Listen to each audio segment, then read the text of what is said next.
നിയമസഭാ തെരഞ്ഞെടുപ്പിലേക്ക് കോൺഗ്രസ് തയ്യാറെടുത്തു കഴിഞ്ഞു. തദ്ദേശ തെരഞ്ഞെടുപ്പിൽ സംസ്ഥാനത്തെ ചെങ്കോട്ടകൾ പിടിച്ചെടുത്തതിന്റെ ആത്മവിശ്വാസത്തിലാണ് കോൺഗ്രസ് മുന്നോട്ടു പോകുന്നത്.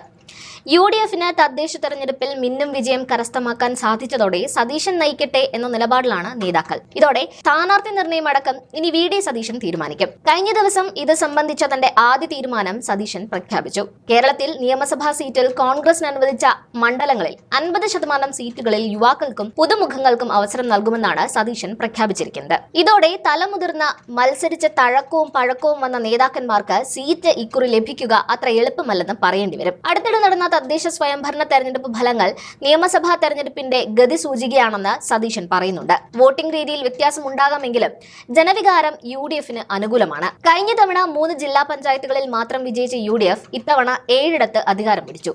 ജില്ലാ പഞ്ചായത്തുകളിലെ പ്രകടനം പരിശോധിച്ചാൽ CPMനേക്കാൾ മുന്നിലാണ് കോൺഗ്രസ് നിൽക്കുന്നത്.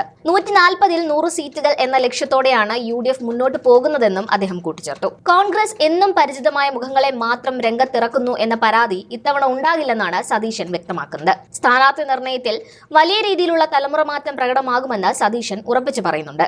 2ാം നിരയിലും 3ാം നിരയിലും മികച്ച നേതാക്കൾ കോൺഗ്രസിനുണ്ട്.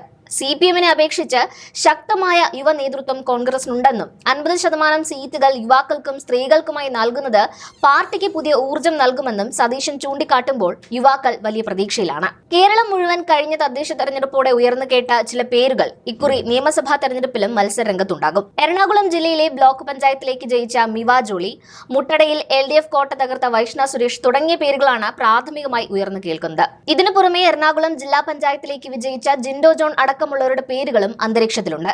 അതേസമയം ഇക്കാര്യത്തിൽ അന്തിമ തീരുമാനം KPCCയിൽ നിന്നാണ് ഉണ്ടാകേണ്ടത്. ചർച്ചകൾ അനവധി നടത്തിയിട്ടാകും സ്ഥാനാർത്ഥി നിർണയം ഉണ്ടാകുക എന്നും പറയുന്നുണ്ട്. KSU സംസ്ഥാന ജനറൽ സെക്രട്ടറിയാണ് മിവ ജോളി. വാഴക്കുളം ബ്ലോക്ക് പഞ്ചായത്ത് എടത്തല ഡിവിഷനിൽ നിന്നാണ് മിവ വിജയിച്ചു കയറിയത്. KSUവിന്റെ ജനകീയ മുഖങ്ങളിൽ ഒരാളാണ് മിവ. 2023ൽ മുഖ്യമന്ത്രി പിണറായി വിജയനെ കരിങ്കുടി കാട്ടിയ മിവയെ പോലീസ് ബലം പ്രയോഗിച്ച് പിടികൂടിയത് വിവാദങ്ങൾക്ക് വഴിവെച്ചിരുന്നു. മിവയെ കൊളറിൽ പൊക്കിയെടുക്കുന്ന പുരുഷ പോലീസിന്റെ നടപടിയായിരുന്നു വിവാദമായത്. അന്ന് KSU എറണാകുളം ജില്ലാ ജനറൽ സെക്രട്ടറി ആയിരുന്ന മിവ ഇന്ന് സംസ്ഥാനമൊട്ടാകെ അറിയപ്പെടുന്ന വ്യക്തിത്വമാണ്.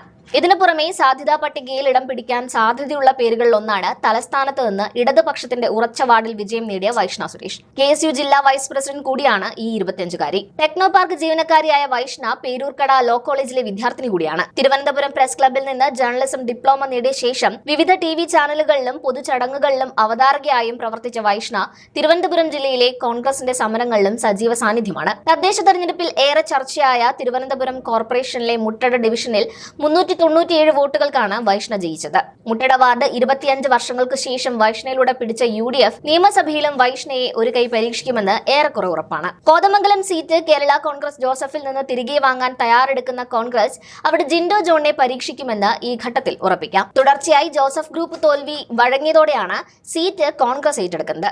ഈ 3 പേർക്ക് പിന്നാലെ ഒരു പിടി യുവതാരങ്ങളും സതീശന്റെ ലിസ്റ്റിലുണ്ട്. വരും ദിവസങ്ങളിൽ കോൺഗ്രസ് സ്ഥാനാർത്ഥി നിർണയത്തിലേക്ക് കടക്കുമെന്നാണ് ലഭിക്കുന്ന റിപ്പോർട്ടുകൾ.